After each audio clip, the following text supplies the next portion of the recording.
Assalamualaikum warahmatullahi wabarakatuh. Hai, apa kabar kalian semua? Semoga selalu diberikan kesehatan dan dilimpahkan rezekinya. Amin, amin ya robbal alamin. Selamat datang kembali di channel Nisa Story. Bersama saya Nisa tentunya, yang akan setia menemani hari-hari kalian dengan kisah-kisah yang menarik. Dan semoga bisa menghibur. Kali ini Nisa akan menceritakan kisah yang berjudul Pengkhianatanmu Akhirnya Menghancurkanmu Mas, episode kelima. Sebelum lanjut ke ceritanya, Nisa berharap untuk subscribe channel ini dan aktifkan juga lonceng notifikasinya ya, biar kalian gak ketinggalan cerita terbaru dari Nisa. Biar gak penasaran, let's get straight to the story.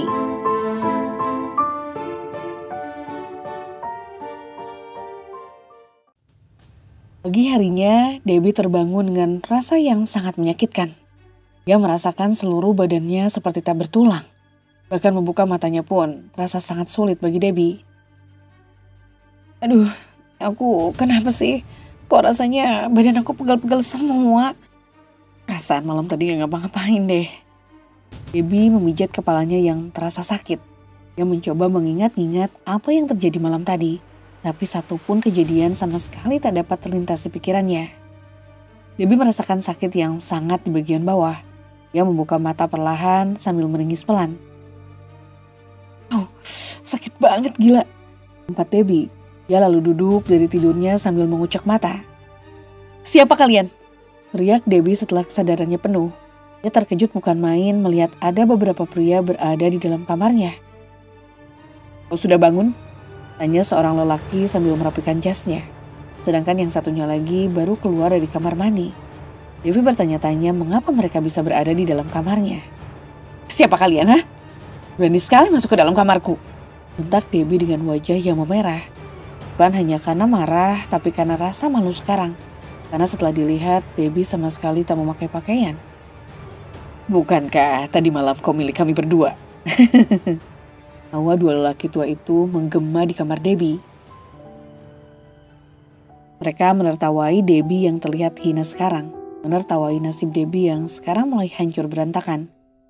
"Apa maksud kalian?" tanya Debbie tak mengerti. Mereka hanya tertawa terus-menerus. Debbie yang merasa mereka sedang menertawakannya mengernyitkan kening. Dan baru sadar bahwa dia menjadi pemuas nafsu dua lelaki bejat di depannya sekarang. "Apa yang kalian lakukan padaku, ha?" teriak Debbie hingga suaranya menjadi parau. "Kau ternyata sudah tak virgin. Sia-sia kami membayarmu mahal. Tapi tak masalah, karena kau sudah menemani lelaki kesepian ini." Lagi mereka menertawakan kebodohan Debbie. Debbie menggelengkan kepalanya, tak percaya dengan apa yang diucapkan dua pria tua ini. "Tunggu, maksud kalian aku dijual?" tanyanya. Tiba-tiba seketika air mata menjatuhi pipinya yang memerah menahan amarah. Rasanya Debbie tak lagi mempunyai harga diri di depan kedua pria ini. Dia menjadi lacur yang tak ada harganya. "Bisa jadi, tenang saja, bayaranmu tinggi," sahut salah satu dari pria itu. Dengan gampangnya dia mengatakan itu, tanpa memedulikan perasaan Debbie yang hancur lebur tak tersisa. "Bajingan, laki-laki tua tak tahu diri. Sudah bau tanah masih saja memainkan perempuan. Semoga kalian cepat mati," bentak Debbie sambil meludah di samping ranjangnya. Plak, tiba-tiba pria itu maju dengan cepat dan menampar pipi mulus miliknya. "Kurang ajar, berani kau menamparku ke parat," teriak Debbie menggema. "Sudahlah, tak usah berlagak suci. Nyatanya kau memang kotor dari sananya. Kami pamit dahulu. Sebenarnya kami ingin bermain lagi denganmu pagi ini. Tapi apalah daya, kami harus segera berangkat ke kantor. Oh iya, ngomong-ngomong, malam tadi kamu sangat menggoda. Terima kasih untuk malam yang indah itu ya cantik," ucap salah satu dari mereka sambil mencolek dagu Debbie. Debbie menghapus bekas colekan itu dengan kasar, merasa jijik dengan tubuhnya sendiri karena telah digilir oleh dua pria yang pantasnya menjadi ayahnya. Mereka tak mempedulikan isak tangis Debbie yang mulai terdengar. "Jangan disesali. Lagi pula kamu sepertinya sudah banyak bermain. Pembayaranmu ambillah dengan temanmu tadi malam." Mereka lalu meninggalkan Debbie yang masih menangis menyesali acaranya tadi malam. Bukannya berakhir bahagia, malah itu menjadi petaka untuknya. Dan pastinya akan meninggalkan jejak luka yang sangat menyakitkan. Tak ingin berlarut dalam penyesalan, Debbie pergi ke kamar mandi, membersihkan dirinya dan berniat untuk pergi menemui Resa dan bertanya langsung padanya. Apa tujuannya merusak kehidupan Debbie? "Siapa yang menelpon?" tanya Ika teman Resa. "Debbie," jawab Resa singkat. Ia sudah menduga pasti Debbie akan menelponnya. Setelah sekian lama, akhirnya Debbie kembali menelpon dirinya. Memang ini adalah momen yang dari dulu dinantikan oleh Resa. Ia ingin melihat bagaimana kehancuran Debbie. "Debbie, ngapain dia nelpon lu? Mau minta tolong? Mau manfaatin lu lagi buat deketin cowok?" tanya Ika dengan sewot. Ika sendiri sangat tak suka dengan Debbie. Ia juga tak ingin mengakrabkan diri dengan Debbie yang angkuh itu. Mulutnya yang pedas, gampang menghina dan merendahkan orang lain saat masih sekolah. Jiwa-jiwa pembuli melekat dalam diri Debbie dan semoga saja itu tak akan menurun ke keturunannya nanti. "Bukan, dia ngundang kita buat datang ke acaranya dia malam ini." Resa meniupkan asap rokok ke wajah Ika. "Acara apaan? Dia mau nikah?" tanya Ika masih dengan rasa penasarannya. "Entah, gue juga gak tahu. Nikah dari mana? Dia kan jadi pelakor. Gimana cowok mau deketin Debbie?" ujar Resa sambil mengedikan bahu, merasa geli dengan tingkah Debbie. "Gila, gue gak nyangka Debbie bisa punya pikiran begitu. Parah dari kita-kita lagi. Si Debbie itu lebih murah." Ika menatap kosong ke depan dengan perasaan jengkel. "Si mending murah ada harganya. Wah, dia mah gratisan. Cuma-cuma gak ada harganya sama sekali." jawab Resa sambil tertawa kecil. Rasa dendamnya pada Debbie masih belum terbalaskan. Dendamnya menumpuk tak berkesudahan. "Halah, gak usah sok kalian berdua. Kita itu sama aja kayak Debbie. Bedanya kita dibayar mahal, terus cuma nemenin semalam doang. Gak kayak Debbie," sahut Ningsih tiba-tiba muncul dari belakang. "Bentar, kayaknya gue punya ide deh," ucapan Resa yang tiba-tiba itu mendapatkan tatapan bingung dari kedua temannya. "Ide apaan?" tanya Ika pada Resa. Ika melihat Resa yang tersenyum sinis. "Lo berdua butuh uang gak?" tanya Resa pada mereka. "Ya iyalah, semua juga perlu uang kali Res. Lo kira kalau mau beli makanan pakai daun?" jawab Ningsih sewot. Tak mengerti lagi dengan pertanyaan konyol yang dilontarkan oleh Resa. "Nah, justru itu. Gimana kalau kita jadikan Debbie sebagai penghasilan kita?" ujar Resa langsung. Ika dan Ningsih terdiam mendengar ucapan Resa. Mereka berdua awalnya bingung, lalu perlahan mulai mengerti kemana arah pembicaraan Resa. "Gila lu Res, lu tahu kan Debbie itu licik?" "Enggak, gue gak setuju," tegas Ningsih, sedangkan Ika hanya mengangguk mengiyakan ucapan Ningsih. "Debbie itu teman kita Res, sejahat-jahatnya dia masih teman lu. Gila idenya." Ika menimpali ucapan Resa. "Justru karena Debbie licik, itu juga harus bermain dengan cara licik. Lu mau berada di bawah ketiak Debbie terus? Kalau gue sih ogah. Udah cukup gue dimanfaatin sama dia." Resa lalu mematikan puntung rokoknya dan bersandar pada kursi. "Tapi kalau dipikir-pikir benar juga sih. Apalagi sekarang kita perlu uang. Oke deh, gue setuju." ujar Ika menyetujui ide gila dari Resa. Tatapan mereka berdua langsung tertuju pada Ningsih yang masih berpikir keras. "Jadi lo gimana Ning? Masih mau jadi babunya Debbie ya?" tanya Resa pada Ningsih yang masih terlihat berpikir. "Ya udah deh, gue ngikut aja." "Tapi bila?" tanya Ningsih ragu. "Gampang tuh anak polos. Kita ajak kemana aja dia mah ngikut terus. Daripada ujung-ujungnya nangis." Resa tersenyum senang karena idenya diterima. "Jadi kita deal ya?" ucap Resa melihat kedua temannya. "Gue sih deal." "Gak tahu Ningsih," jawab Ika. Gue kan jawab iya, berarti gue deal," tegas Ningsih. Dari sinilah permainan mereka bermula. Resa yang sudah bosan dengan tingkah dan sikap Debbie dan juga tentang Debbie yang selalu merasa benar, lalu menghalalkan segala cara untuk mencapai keinginannya. "Kumpul di kontrakan gue ya." Resa mengirimkan pesan di grup mereka. Anggotanya hanya terdiri dari Resa, Ika, Ningsih, dan Bila. "Oke, sip." "Ya, Bila gak bisa ikut ya kak. Mama minta temenin ke pasar soalnya." Resa tersenyum membaca pesan Bila. Dari lingkup pertemanannya, hanya Bila yang terlihat seperti anak mami. Keluar malam dibatasi, makanya dari itu Resa menjalankan rencana secepat mungkin. "Udah gak apa-apa, dasar anak mama, hati-hati di jalan ya." Resa mengirimkan pesannya, lalu keluar dari aplikasi WhatsApp. Bila anak yang baik, jika sedang berkumpul, maka Bilalah yang sering membawa makanan ke kontrakan Resa. Bagi Resa, Bila adalah adiknya. Usia mereka hanya terpaut 4 tahun. Oleh sebab itulah mengapa Resa sangat menjaga dengan Bila. Ia juga tak ingin masa depan Bila hancur sama sepertinya. Namun Resa khawatir jika suatu saat Bila meninggalkannya, maka ia harus kehilangan seorang adik yang kedua kalinya. Gawai Resa berbunyi, ia melihat nama yang tertera bertuliskan nama Debbie. Resa tersenyum miring, lalu ia menekan tombol merah lalu memblokir kontak Debbie. Gue sama Ika bentar lagi sampai. Pesan dari Ningsih masuk ke gawai Resa. Tanpa menjawab pesannya, ia lebih memilih untuk bersantai sambil menunggu kedatangan mereka berdua. Akhirnya setelah menunggu kurang lebih 10 menit, mereka berdua datang ke kontrakan Resa. Masuk, teriak Resa dari dalam. Mereka berdua langsung masuk dan duduk di atas kasur Resa. Ngapain lu manggil kita berdua? Tanya Ningsih setelahnya. Kita bagi hasil tadi malam, bagian terbanyak buat Debbie. Ucap Resa. Ngapain Debbie dikasih juga? Kan harusnya buat kita aja. Ketus Ika tak suka jika Debbie diberi bagian. Tangan Ningsih bergerak untuk menjitak kepala Ika. Goblok jangan dipelihara. Kan dia yang main, ya berarti dia dapat juga dong, ujar Ningsih. Sedangkan Ika hanya meringis pelan memegangi tahinya. Tiba-tiba pintu kontrakan terbuka lebar, menampilkan wajah Debbie yang memerah. Maksud lu apa, hah? Bentak Debbie langsung sambil masuk tanpa melepas sandalnya. Ternyata selain kurang kasih sayang, lu juga kurang sopan ya, Deb. Lu gak lihat lantai kontrakan bersih gini? Sindir Ika tanpa menatap Debbie yang menggera menahan emosi. Diam lu bangsat, teriak Debbie. Dia maju ke depan, tangannya bergerak untuk menjambak rambut Resa. Namun segera ditahan oleh Ningsih. Plak. Tamparan keras mendarat di pipi mulus Debbie. Lu jangan kayak orang kesetanan, datang-datang main serang. Ucap Resa penuh penekanan setelah menampar pipi Debbie. Debbie terisak menahan perih di pipinya.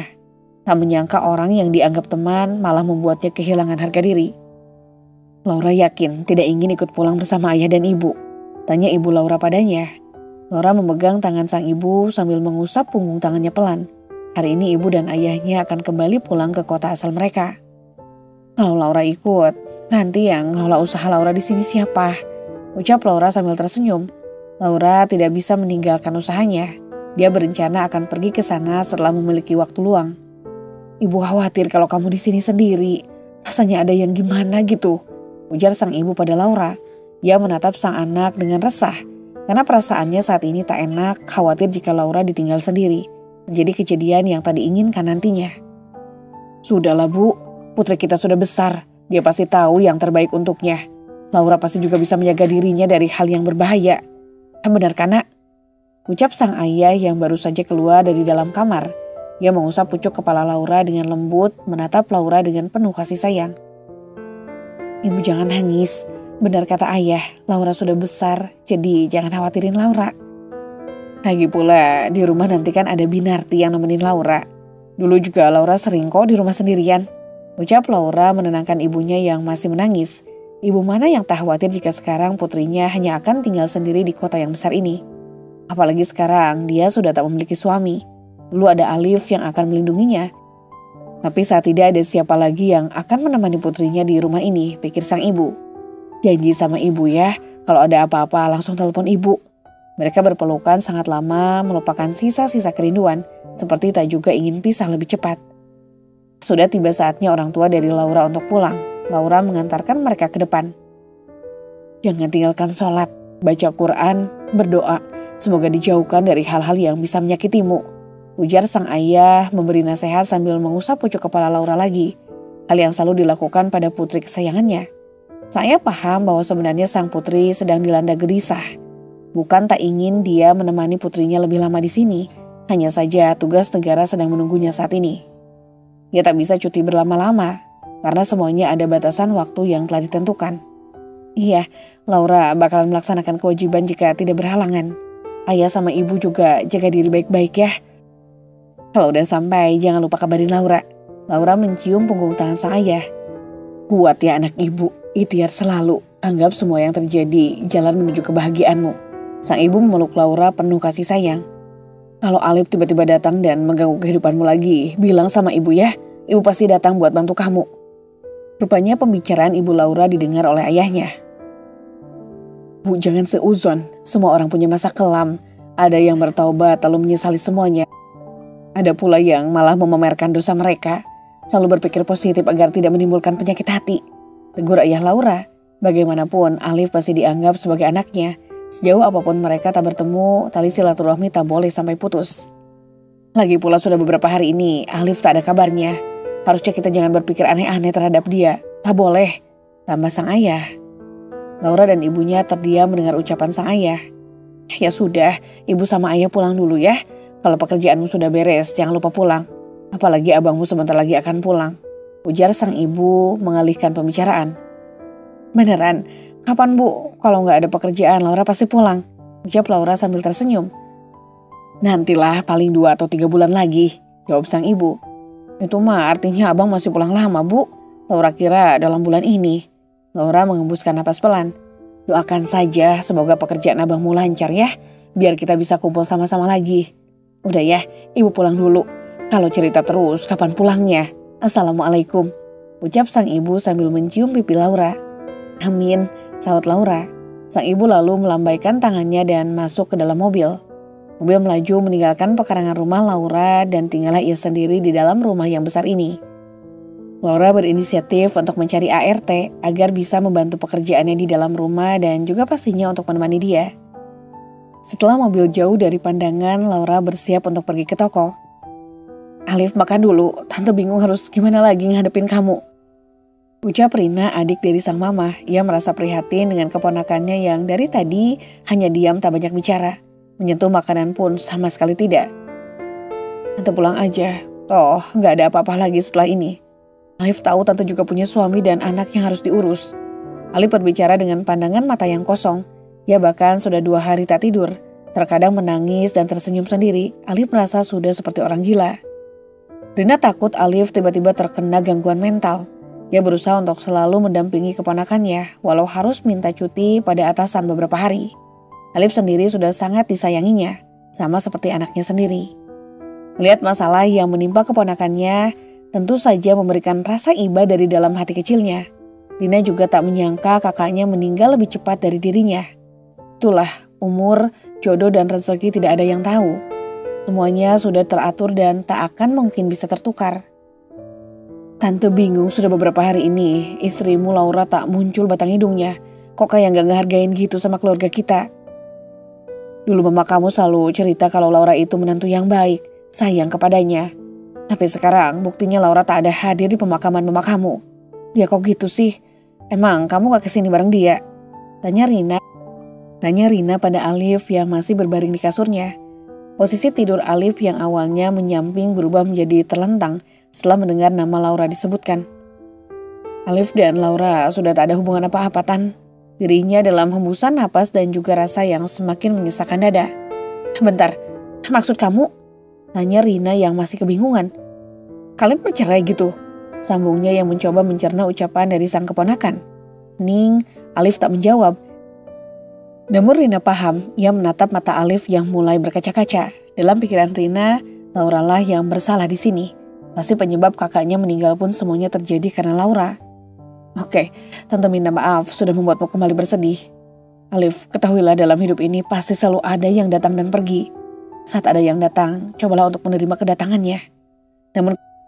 Namun ketika mereka pergi dan menghilang, kamu jangan bersedih. Harus kuat dan selalu memberikan doa terbaik untuknya. Nasihat sang tante hanya mendapat anggukan kecil dari Alif. Tante dari awal memang kurang sering sama Laura. Lihatlah, gara-gara dia bukan cuma kamu yang terluka tapi mamamu juga. Dia bahkan meninggalkanmu dalam keadaan terpuruk begini. Perempuan macam apa dia yang tega pada keluarga suaminya?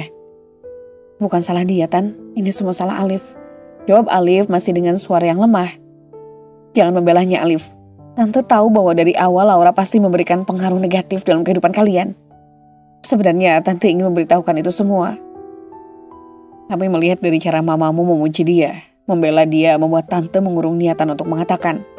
Tante sangat tidak suka dengan Laura saat itu. Tante sebenarnya juga penasaran apa penyebab perceraian kalian. Tanpa Tante tanyakan, Tante sudah tahu pasti jawabannya. Kesalahan tentunya terlekat pada Laura. Berhentilah Tante, tidak ada yang boleh menjelek-jelekan Laura di depanku. Laura sama sekali tak bersalah.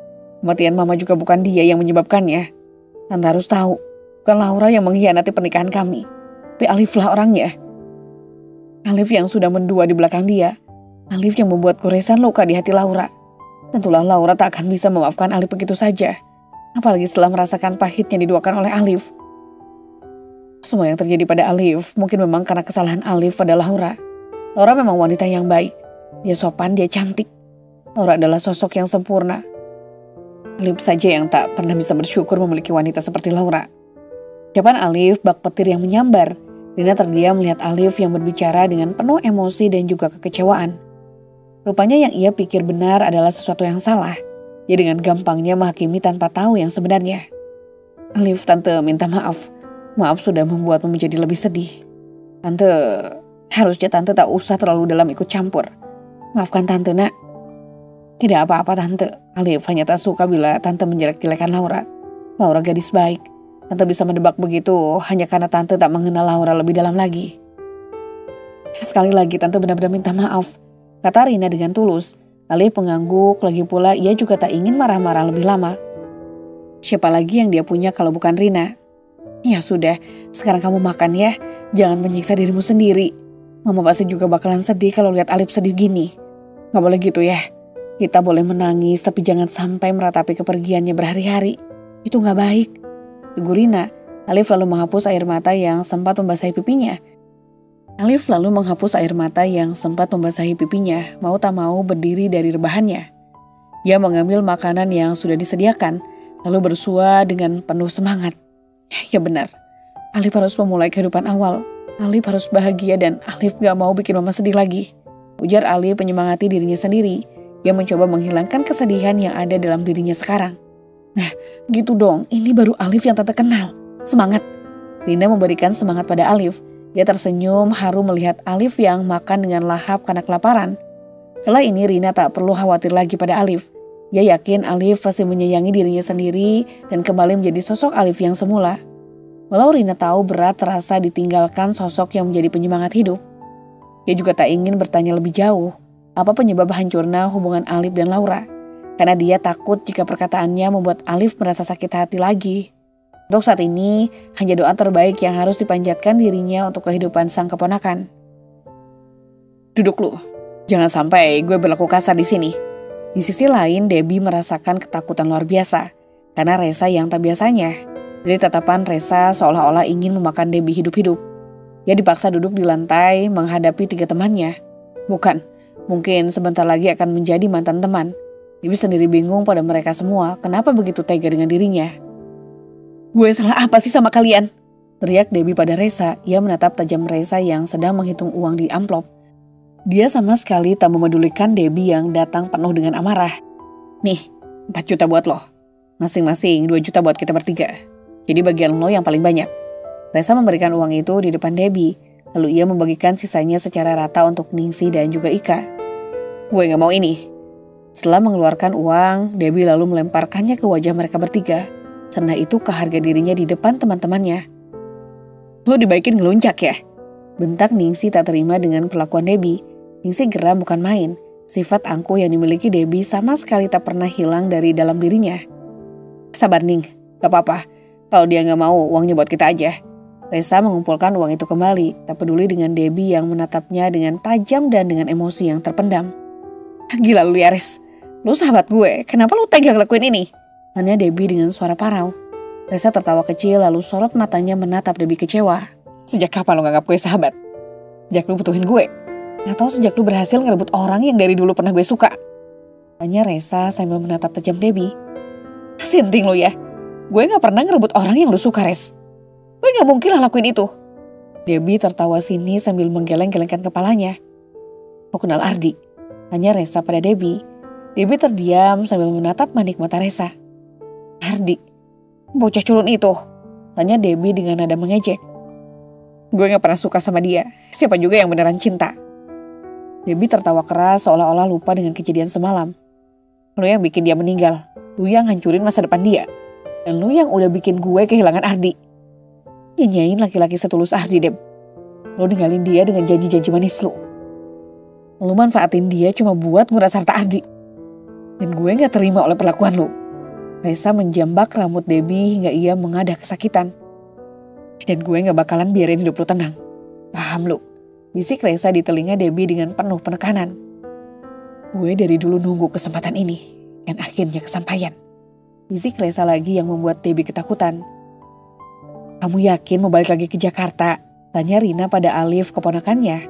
Pasalnya setelah 3 bulan kepergian ibunya, Alif semakin merasa kesepian di rumahnya sendiri. Rina sendiri berniat berkunjung menjenguk Alif, tapi kedatangannya dikagetkan dengan Alif yang tiba-tiba ingin kembali ke Jakarta.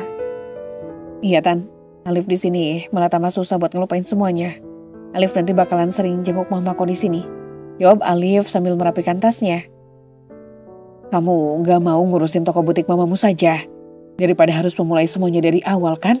Ucap Rina sang tante, ia masih berat jika harus melepaskan Alif untuk pergi ke kota. Alif berniat kembali ke kota, tempat di mana ia dulu memulai usaha dan mendapatkan pujaan hati. Walau awalnya berat, Alif tetap bertekad untuk kembali ke sana. Ia ingin merintis usaha dari bawah, bukan untuk mencari tahu tentang keberadaan Laura. Alif ikhlas, mungkin ini memang jalan mereka untuk berpisah. Lagi pula cinta tak akan mungkin bisa dipaksakan. Alif juga sadar luka yang ia toreh tak akan bisa sembuh dengan cepat. Bahkan bisa saja itu menjadi trauma bagi siapa saja yang merasakannya. Tidak Tan, toko butik Alif titipkan dulu dengan tante. Nanti ketika Alif sudah siap, Alif akan kembali lagi dan mengurus toko butik milik mama. Saat ini Alif hanya ingin memulai semuanya dari bawah. Ujarnya lagi lalu mengancing tasnya. Ia menatap Rina yang berkaca-kaca. Jangan menangis tante. Alif akan sering berkunjung kemari. Alif juga akan sering mengabari tante ya. Ia memegang telapak tangan tantenya dengan lembut.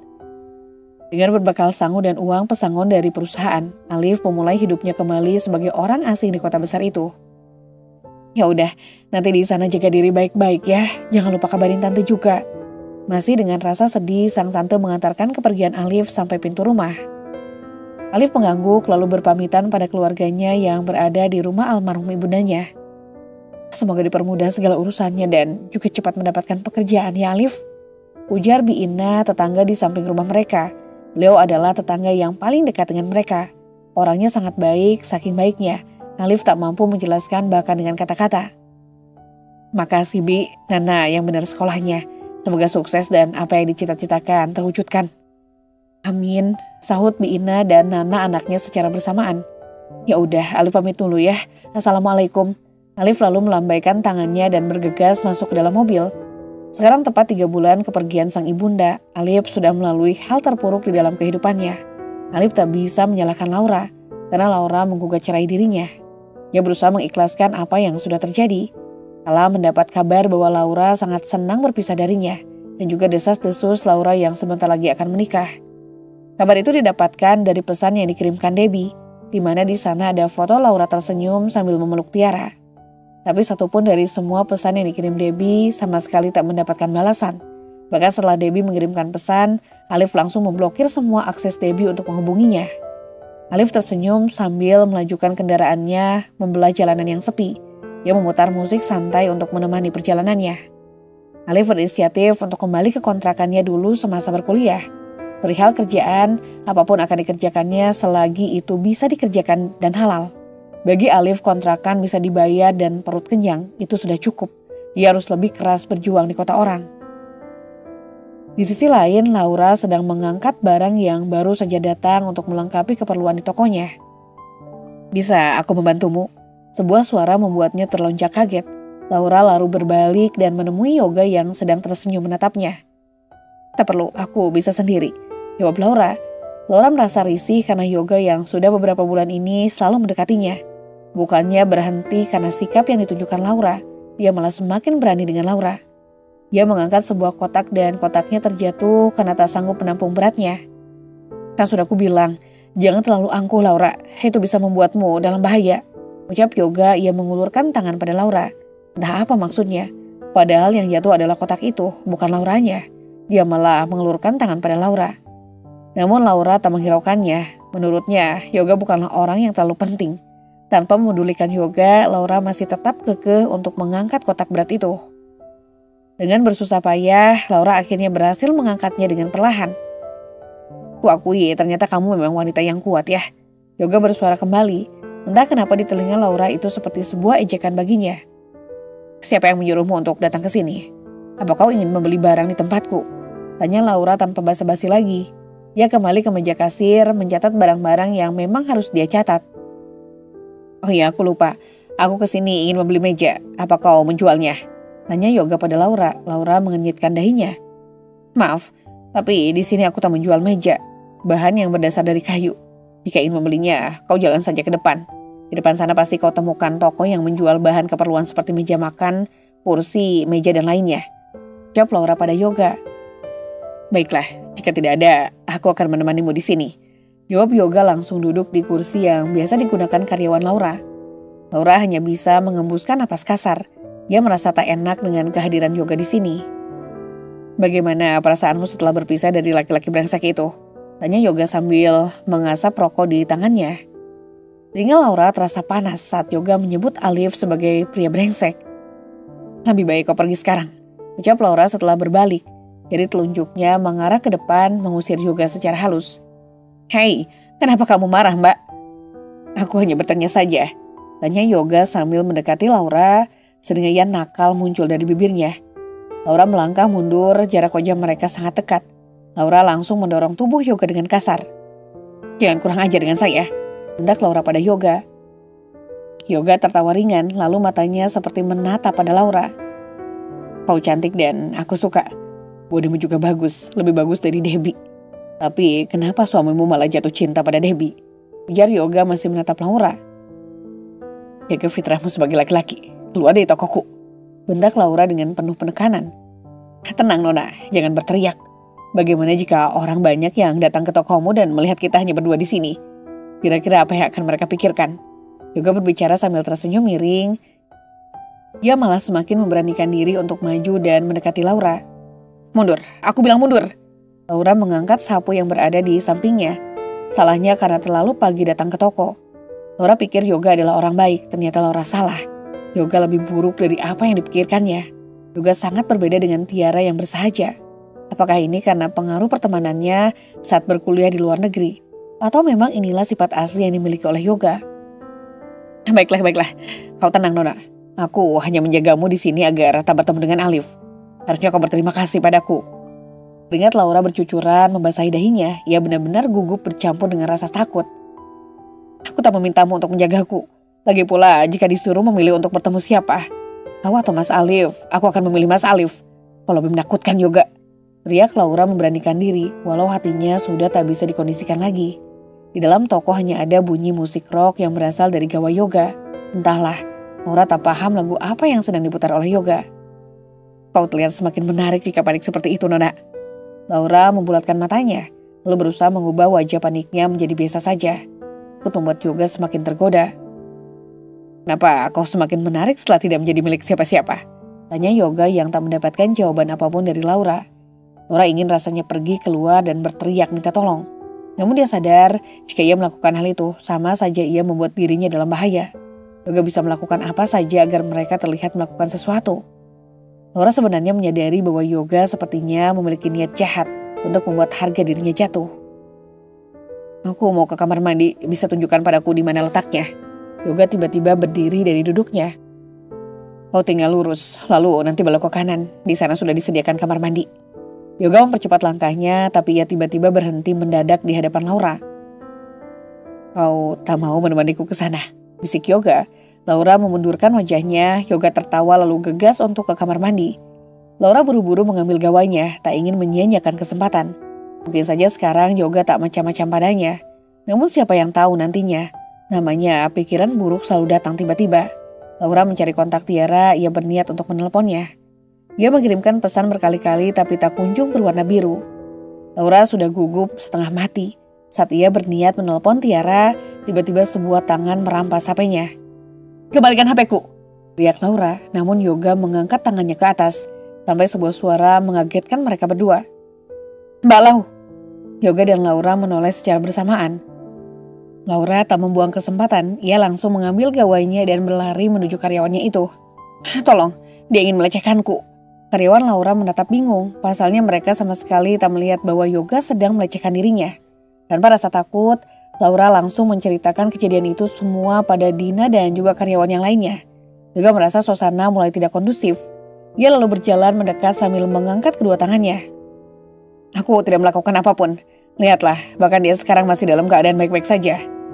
Ilahnya mencoba membohongi mereka semua. Yoga memasang wajah polosnya. Siapapun pasti akan mengira bahwa apa yang dikatakannya adalah sebuah kebenaran. Padahal nyatanya Yoga sedang membohongi orang-orang yang berada di dalam toko ini. Laura menggeleng tak percaya dengan apa yang diucapkan Yoga. Dia benar-benar ingin membunuh Yoga sekarang juga rasanya.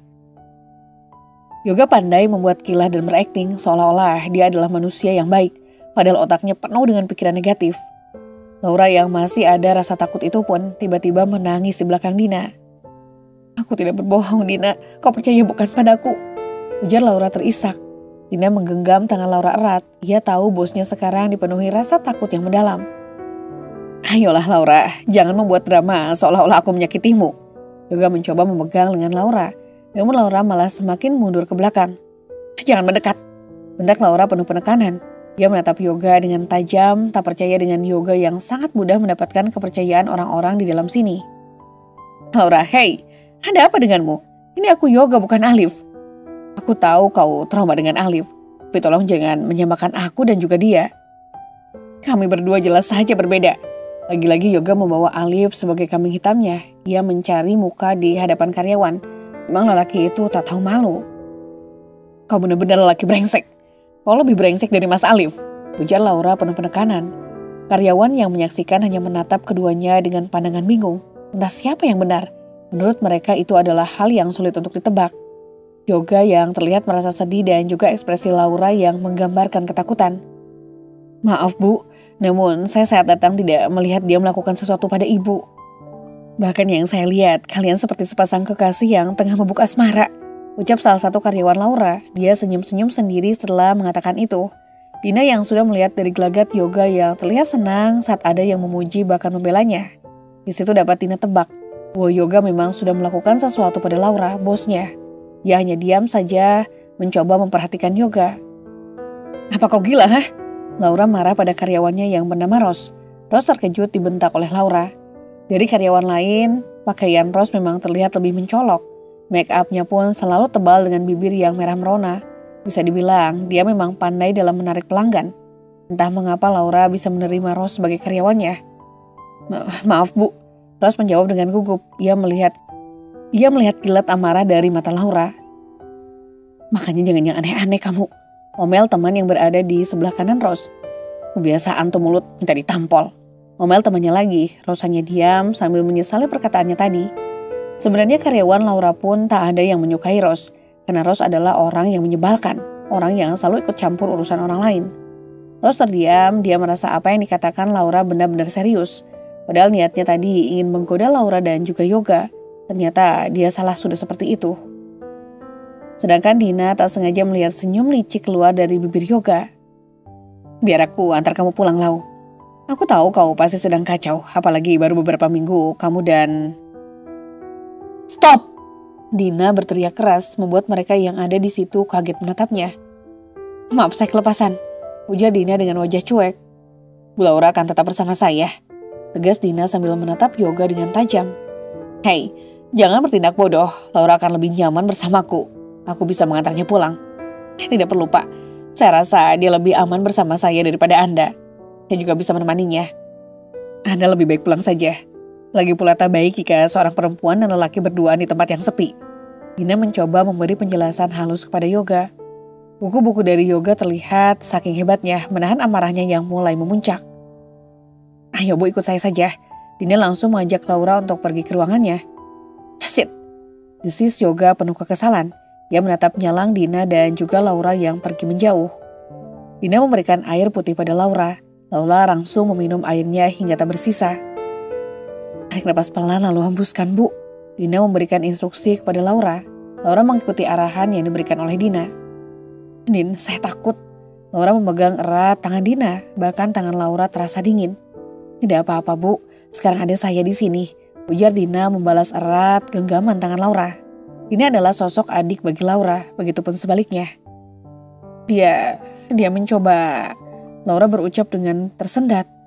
"Tenang Bu, fokuskan pikiran lalu ceritakan secara pelan-pelan." Dina mencoba menenangkan Laura. Tanpa dikomando, Laura langsung memeluk erat Dina, mencurahkan segala rasa takutnya pada Dina. Dina yang mengerti mengusap punggung belakang Laura dengan penuh rasa pilu. Ia merasakan badan Laura bergetar menahan tangisnya. "Keluarkan saja Bu, jangan dipendam.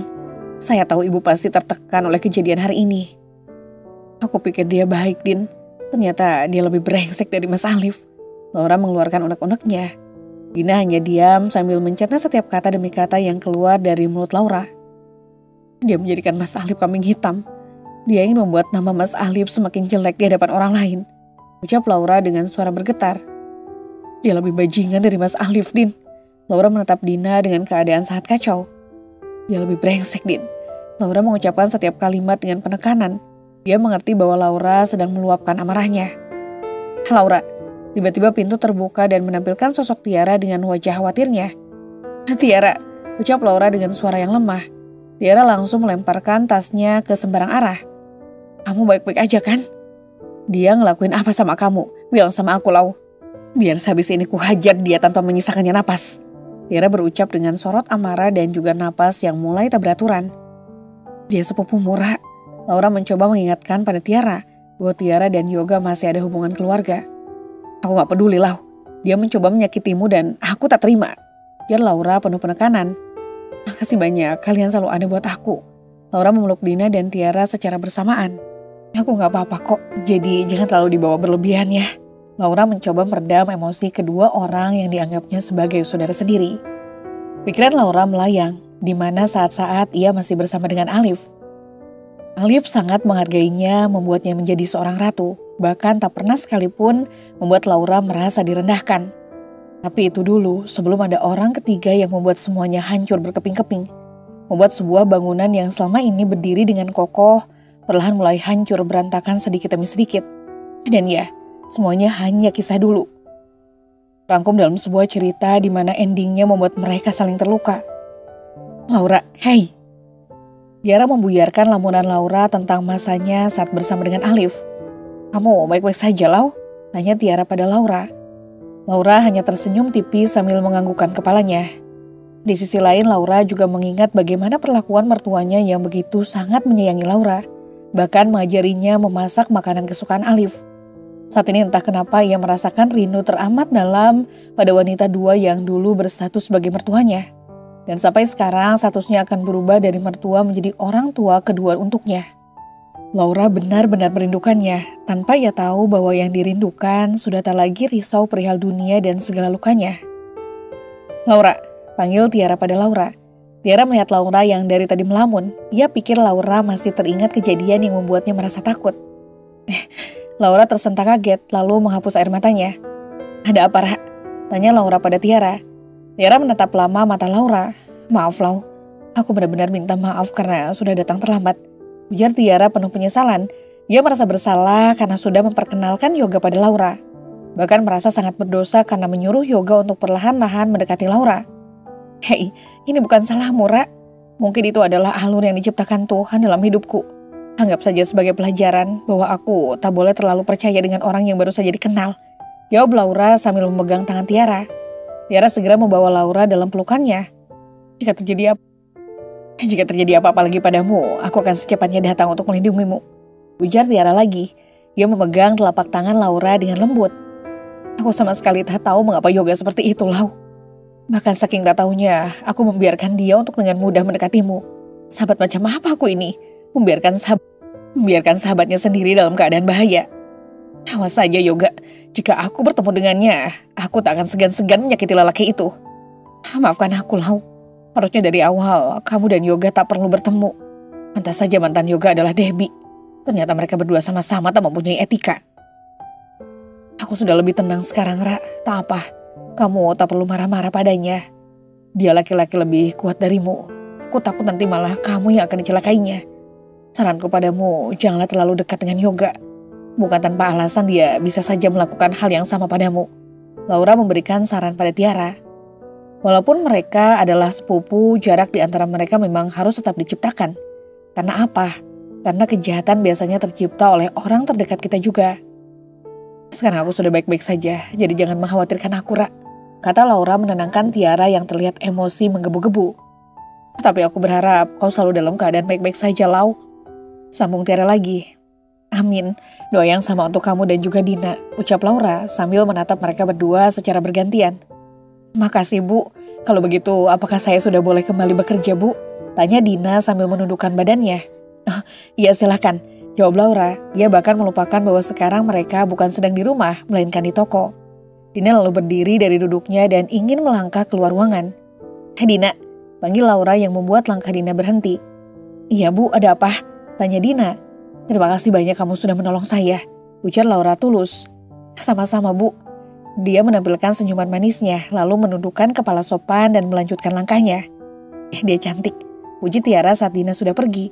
Iya, sama seperti dirimu, bedanya kamu sudah memiliki pawang dan Dina belum. Jawab Laura diiringi kekehan kecil. Bisa aja bikin aku salah tingkah, ujar Tiara seiring dengan merona pipinya. Kamu nginep di rumah aku aja ya, Lau. Tiba-tiba Tiara bersuara membuat Laura menoleh ke arahnya. Nggak usah, Ra, takut ngerepotin, jawab Laura sopan. Enggak, aku malah khawatir kalau kamu di rumah sendirian. Takutnya Yoga malah nekat datang ke rumahmu. Tiara menatap Laura penuh kekhawatiran. Tapi nggak ada tapi-tapian, pokoknya malam ini kamu tidur di rumahku. Ges Tiara. Kalau sudah begitu, Laura tidak bisa berbicara apa-apa lagi. Pasalnya jika Tiara sudah berucap dengan penegasan, itu artinya harus dilaksanakan. Angkat yang di sebelah sana nanti ya, Liv, perintah bosnya. Baik Pak, jawab Alif. Ia lalu kembali melangkah untuk mengambil batu bata dan memindahkannya.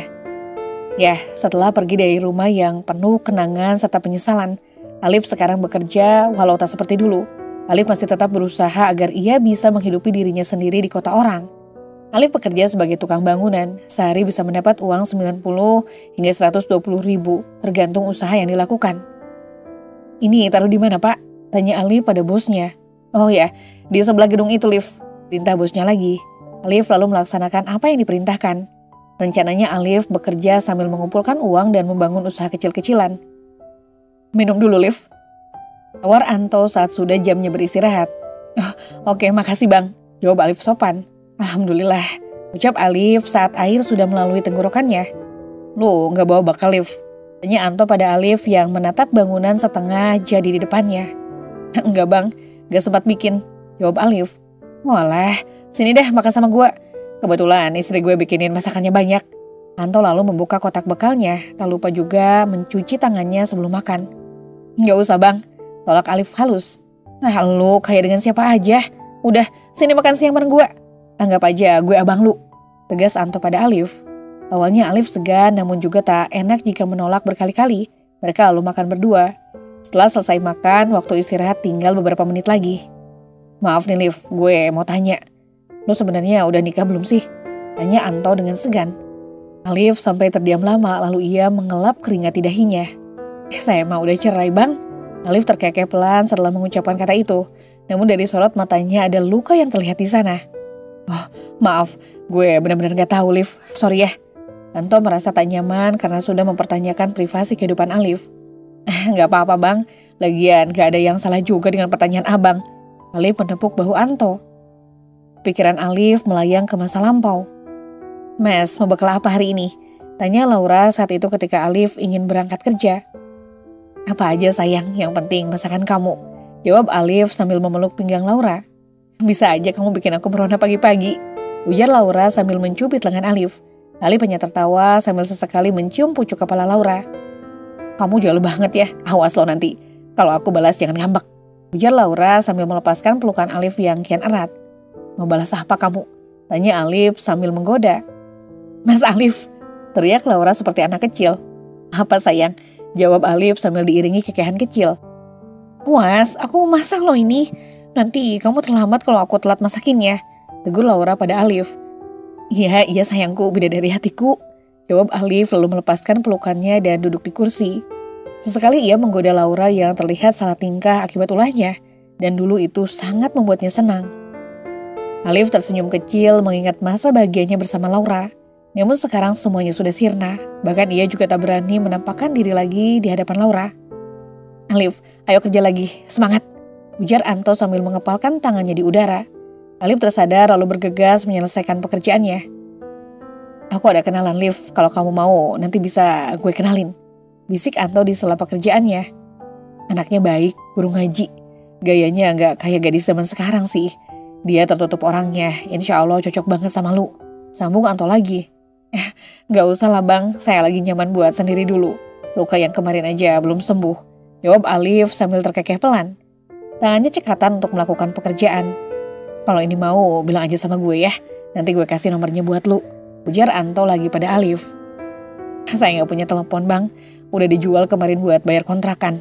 Jawab Alif lagi dengan diiringi kekehan kecil. Tenang aja, gampang.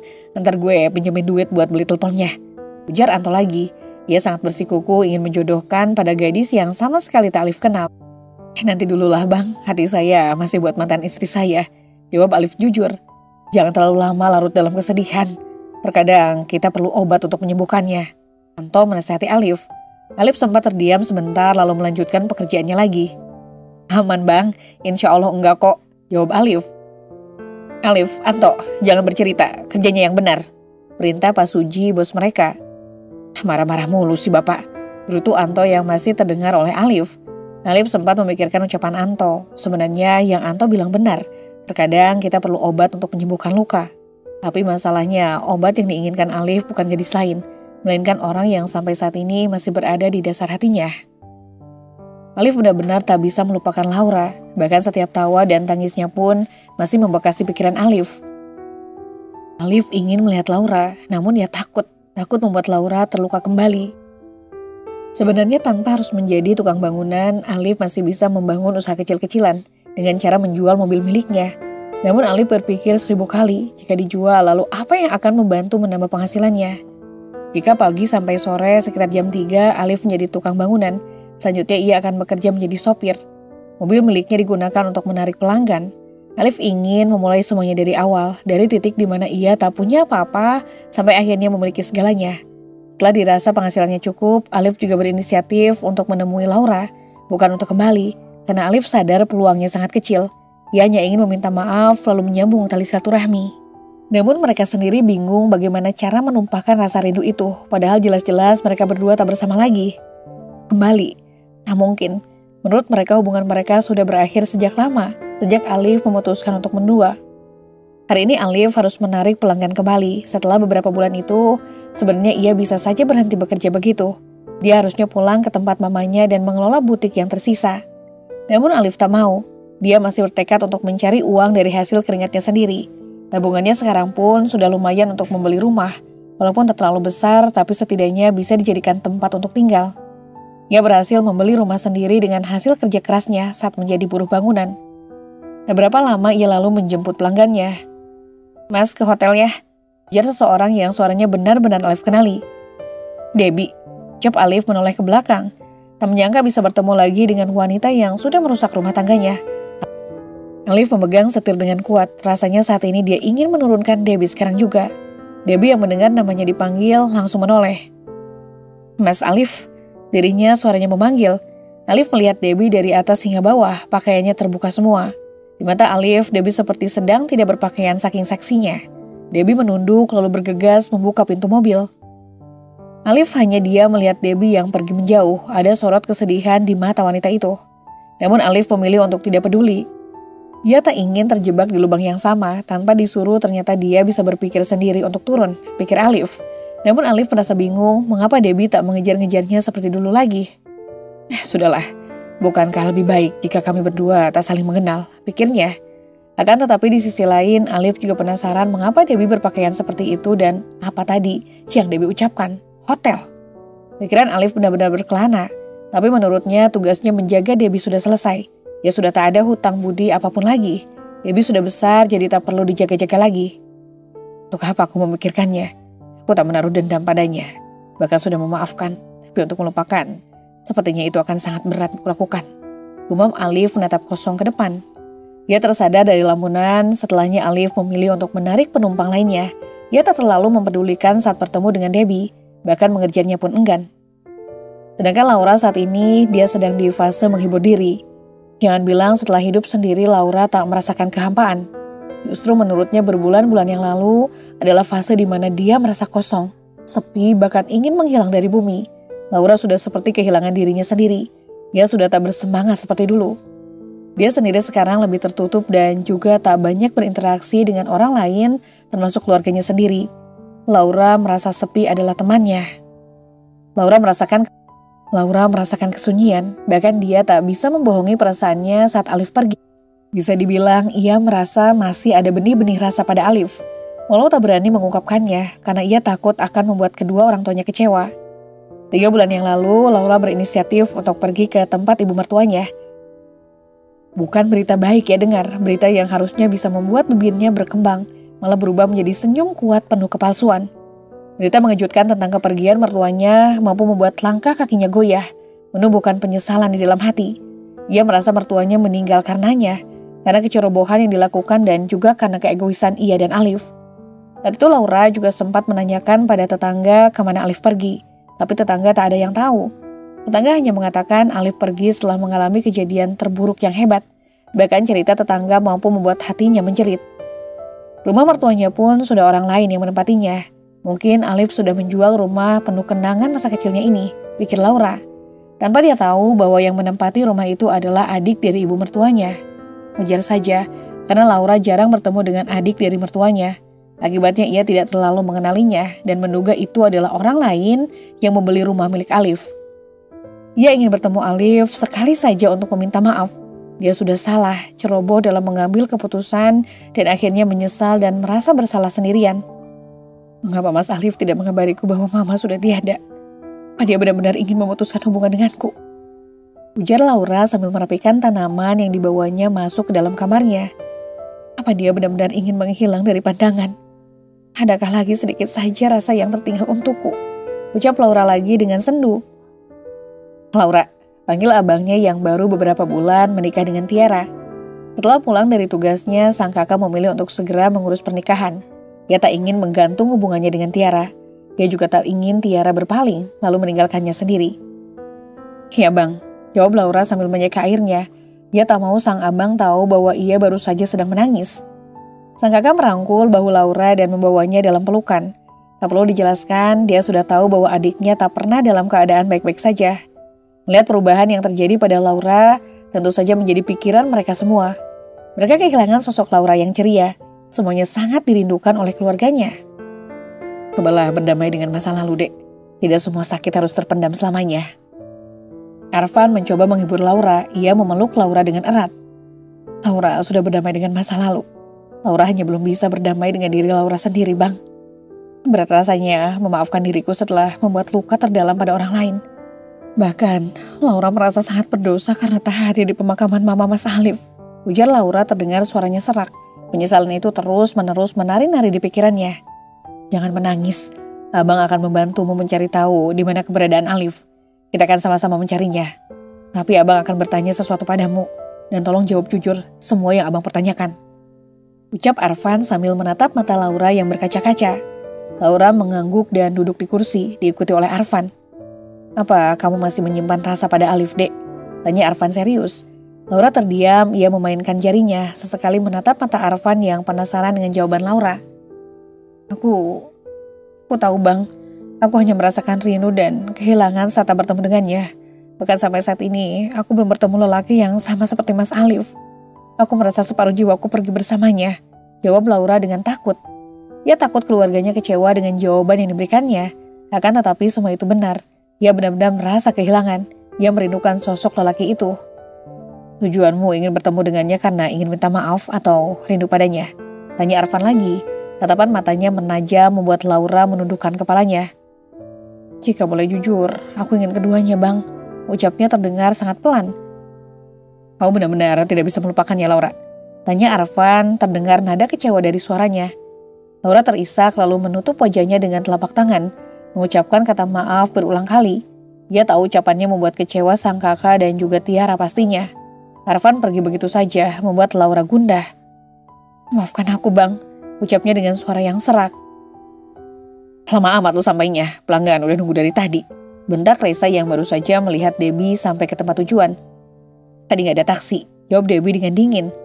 Plak, tamparan keras mendarat di pipi mulusnya. Debbie langsung menatap Reza penuh kebencian. Reza balik menatap Debbie dengan tajam. Lu kalau mau masih hidup jangan ngelawan. Gue gak mau tahu, setelah selesai, kasih uangnya ke gue. Perintah Reza lalu meninggalkan Debbie yang menahan air matanya. Debbie ingin pergi dan menyelamatkan diri, namun dia diancam akan dibunuh saat itu juga jika ketahuan memiliki rencana. Saat Debbie bertemu dengan Alif tadi, terbersit rasa untuk meminta tolong, namun melihat pandangan Alif yang tak bersahabat, ia mengurungkan niatnya. Debbie lebih memilih untuk pergi menjauh dari Alif. Dia merasa kotor, mengucapkan kata maaf pun rasanya sulit. Ia benar-benar menyesal dan merasa bersalah karena menjadi penyebab hancurnya keharmonisan rumah tangga orang lain. Dan sekarang Debbie mulai terbiasa dengan pekerjaannya. Bukan terbiasa tapi terpaksa. Ia harus jatuh ke dalam lembah dosa yang kesekian kalinya. "Maafkan aku, Mas Alif." Ujarnya melemah. Debbie lalu menghapus jejak air mata dan langsung masuk untuk melakukan pekerjaan yang tak halal itu kembali. Setelah selesai, Debbie lalu pulang bersama dengan Reza. Mereka berdua pergi ke kontrakan milik Reza. Di sana sudah ada Ningsih dan juga temannya yang lain. "Bagi hasil lagi nih kita," ujar Ningsih sambil tertawa. Debbie hanya diam lalu melangkahkan kaki untuk pergi. "Mau kemana lu?" tanya Reza dengan nada tak enak. "Mandi," jawab Debbie ketus. "Oh oke, jangan lama-lama." "Enggak, gue bagi jatah lu ntar," ancam Reza. Debbie tak memedulikan ancaman dari Reza. Ia tetap melanjutkan langkah dengan pikiran yang kosong. "Gue lihat-lihat tuh anak makin ngelunjak, Res," ujar Ningsih. "Iya, tahu gue. Tapi gimana, gue belum puas bikin dia sengsara. Rasanya sakit hati gue gak akan sembuh begitu mudah," ujar Reza. Matanya berfokus pada pintu kamar mandi yang tertutup rapat. "Jujur, gue kasihan sama dia. Lepasin aja dia, Res. Orang tuanya udah gak ada." Ningsih mencoba memberi saran pada Reza. "Apa bedanya sama kita? Apa bedanya sama kita?" tanya Reza sambil tertawa. Tawanya terdengar begitu memilukan. Ia bukan hanya gagal dalam keluarga, tapi juga gagal dalam percintaan. "Sorry, Res," ujar Ningsih tak enak hati. "It's okay, santai aja. Jangan gara-gara dia pertemanan kita berantakan," ucap Reza menepuk bahu Ningsih. "Lagian juga Debbie itu gak ada bedanya sama kita. Dia licik, kita juga harus licik." Ningsih terdiam beberapa saat, lalu ia tersenyum aneh. "Setidaknya dia bisa jadi ATM jalan kita. Kita gak perlu kerja. Cukup nikmati hasil jerih payah dia aja. Setelah puas, baru deh kita lepas." Entah dari mana pikiran jelek Ningsih datang. Tapi itu mampu membuat ketiga temannya mengangguk menyetujui ucapannya. Ya, itu benar. Jadi telunjuk Reza menunjuk Ningsih. Mereka lalu tertawa bersama. Tanpa mereka sadari, Debbie sudah keluar dari kamar mandi dan mendengar ucapan mereka semua. "Gimana pun caranya gue harus kabur dari sini. Gue gak kuat kalau harus jadikan boneka mereka," gumam Debbie penuh kepiluan. Debbie lalu bersikap seolah tak mendengar apa-apa. Di pikirannya berkecamuk menyusun rencana agar bisa menjauh dari Reza dan teman-temannya. Namun sebelum itu, ia mendekat ke dapur dan mengambil sebuah pisau. Disembunyikannya dari balik bajunya. Debbie menghampiri Reza yang masih sibuk dengan uang di tangannya. "Karena lu yang kerja jadi bagian lu lebih banyak dari kita-kita," ujar Reza. Debbie menerima uang itu dengan diam. Dia menatap Reza yang masih menghitung uang untuk dibagikan. Dilihatnya Reza lengah, Debbie langsung melancarkan aksinya. Tanpa basa-basi, ia menusuk perut Reza diikuti dengan teriakan panik di dalam kontrakan. Debbie tersenyum puas dalam hati. Lalu mengambil semua uang, ia langsung mencari letak di mana kunci kontrakan berada dan langsung pergi meninggalkan kekacauan. Sedangkan Ningsih yang panik langsung berinisiatif memesan taksi online untuk mengantar Reza ke rumah sakit. Debbie sekarang ia terlihat kacau dengan menarik rambutnya frustasi. Dia bingung harus kemana. Tak tahu harus berbuat apa. Setelah ini pasti mereka akan melaporkannya ke polisi. Lalu ia akan mendekam di balik jeruji. Debbie terduduk di pinggir jalan. Ia menenangkan pikirannya terlebih dahulu. Lalu memutuskan untuk pergi ke tempat penginapan berbekal uang seadanya. Debbie ingin mengakhiri hidupnya. Akan tetapi teringat bahwa dia memilih melakukan tindakan bodoh itu agar dirinya tetap hidup. Jadi Debbie memutuskan untuk mengistirahatkan pikiran terlebih dahulu. Selanjutnya baru ia akan memikirkan tahap selanjutnya. Debbie bersyukur polisi tak ada mencarinya. Itu artinya mereka tak melaporkan kasus kepada pihak berwajib. Setelah seminggu menghilang, Debbie merasakan badannya sering kelelahan. Saat malam badannya berkeringat. Selain itu berat badannya pun menurun dan sering mengalami sakit kepala.